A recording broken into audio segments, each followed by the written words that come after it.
My mom came from a little town in County Tipperary in Ireland called Nina. She came over to the U.S. at the tender age of 3. She met and married my dad, who was of Italian descent. I was born and raised in New York. As far as my introduction to sailing and the sea, my dad had an old 50-foot motor sailor that I worked on, learned to sail on. One thing led to another. I met some Gloucester fishermen. We enjoyed each other's company. They invited me out for a couple of fishing trips on their Eastern Rig dragger, and I fell in love with that way of life. I went to Georgetown University, got a Bachelor of Arts degree, majored in economics. After that, I attended Fordham University School of Law, was admitted to the bar in the state of New York. I did work in my dad's law firm. After that, ended up driving a taxi cab, working construction for a couple of years in US and British Virgin Islands, but ultimately decided that I wanted to take care of my own problems rather than other people's problems. So, went my own way and started longline sword fishing on George's Bank off Massachusetts. I was in that business for 8 years, but I started out with 2 leaky old wooden shrimp boats that I converted to longliners.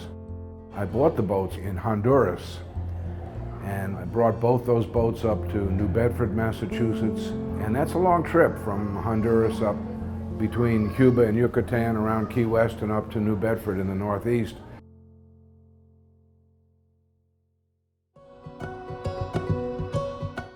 Life is strange. 2 fishermen said, you know, there's an honest fish dealer that we dealt with in Panama City named Jerry Cook. And of course, that's a misnomer, an honest fish dealer. But guess what? We took out our fish with Jerry Cook. He was an honest fish dealer. And we ended up staying in Panama City, Florida. And there was an 80-foot steel fishing boat being built in Panama City, Florida by a shipyard for an owner that canceled out on the vessels. I was able to take over his contract and completed those vessels. And we eventually did well enough with her that I had the financing from a bank in New Bedford, Massachusetts to build 2 more steel boats. And we decided, heck, let's build them ourselves. I leased 1 acre of waterfront land from my friend Jerry Cook for $1,000 a year, and voila, we had a little shipyard. I chose to build the first boat. She was an 88-foot steel-hull, single-screw, longline vessel. She was the first vessel we built from scratch. We launched her in 1977. Next to the Columbia, she was probably my favorite vessel, and I named her after my mom, Mary D. Because I knew a lot of fishermen in the Northeast, between 1976 and 1980, I built 25 or 26 fishing vessels for New England.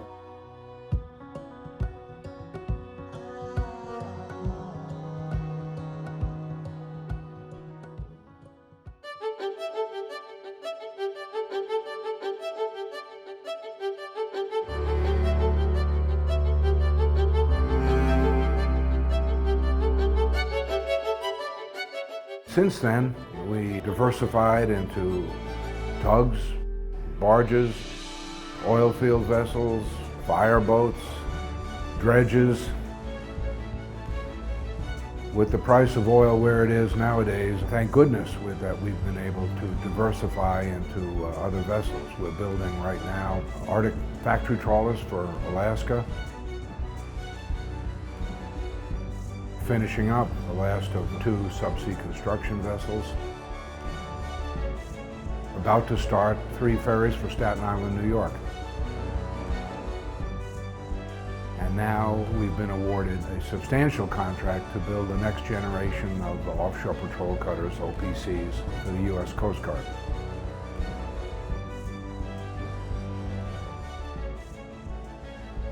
At the expiration of 18 more months of detailed design and engineering, we'll start cutting steel for the first of 25 360-foot offshore patrol cutters for the United States Coast Guard. And that project alone will employ a little over 1,000 people.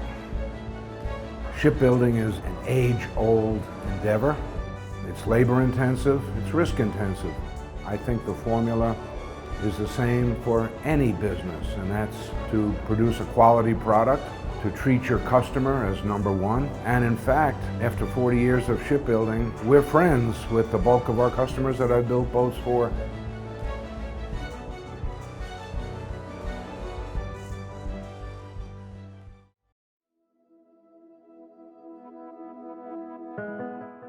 I've been blessed with a beautiful and understanding wife of 46 years of marriage.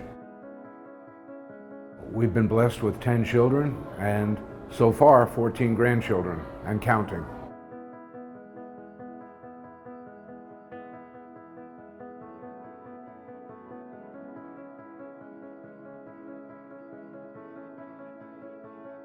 I would consider our shipyard to be the quintessential family business. All 10 of those children have worked in the shipyard at one time or another. Of the 10 children, 6 are sons. All 6 boys work in the shipyard now, as we speak, and are doing a very good job. My number 6 child, Joseph, is now president of Eastern Shipbuilding Group and doing a better job than his old man.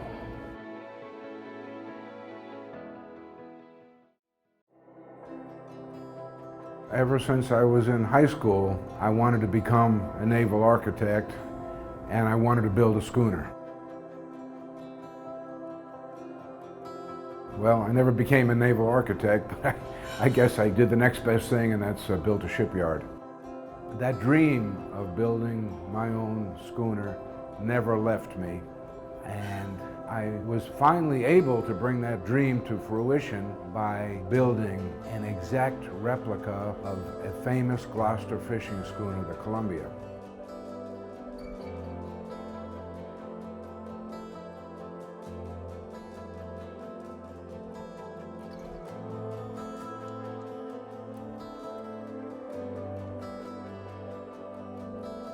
There's a small town in Massachusetts about 6 miles west of Gloucester called Essex.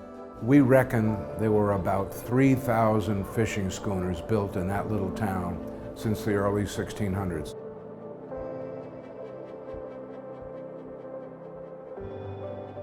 There's a museum there. I visited that museum, bought the drawings, and lo and behold, I found the original blueprint lines drawings generated for the Columbia in 1923 and signed by the architect W. Starling Burgess, who is a genius.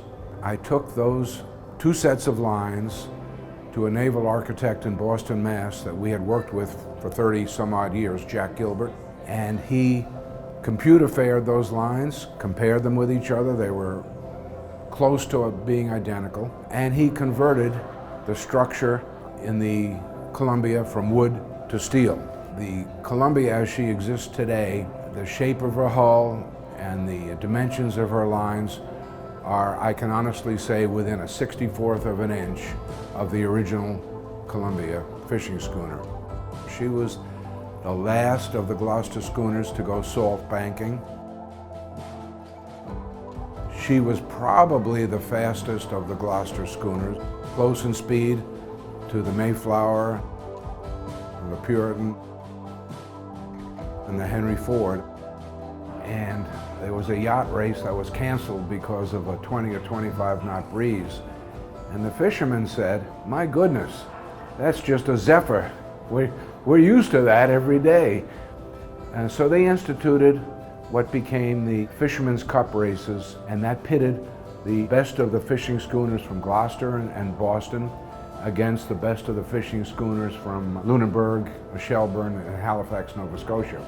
The Bluenose and the Columbia raced in 1923, and that race ended in a contentious argument. The judges then went to Ben Pine, the owner and skipper of the Columbia, and said, "Captain Pine, if you'll sail around the race course alone and complete that course, you win the trophy." And Ben Pine was a true sportsman. He said, "I didn't come here to race with myself," and he went back to Gloucester. So that trophy still resides in Nova Scotia. The Columbia went down with all hands in the August gales of 1927. She was last seen anchored up under Sable Island, Nova Scotia in the company of 4 Canadian schooners, and we lost in excess of 125 souls on those 5 vessels. Because of Columbia's dramatic and tragic history, that's the vessel we chose to build. And in the spirit of fishermen's trophy races, we went up to Gloucester Schooner Festival. Many vintage schooners, and the Columbia won the schooner races in Gloucester.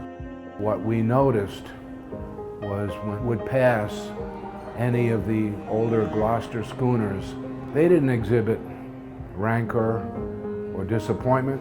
They cheered. They cheered the Columbia on. And I can honestly tell you, there wasn't a dry eye aboard the Columbia. And that's when we realized that the Columbia truly was the spirit of Gloucester, and she's accepted as that. I want to add that although we've constructed and delivered the Columbia I, we have under construction a sister ship, the Columbia II, which is an exact copy of the Columbia I, built out of steel, and she's looking for an owner. Well, I'm not a fellow that has a big ego, but I'm certainly gratified to receive that Distinguished Service Award from the National Maritime Historical Society. I'm really more gratified that in reproducing an almost exact copy of the Columbia, I'm preserving some of that maritime heritage.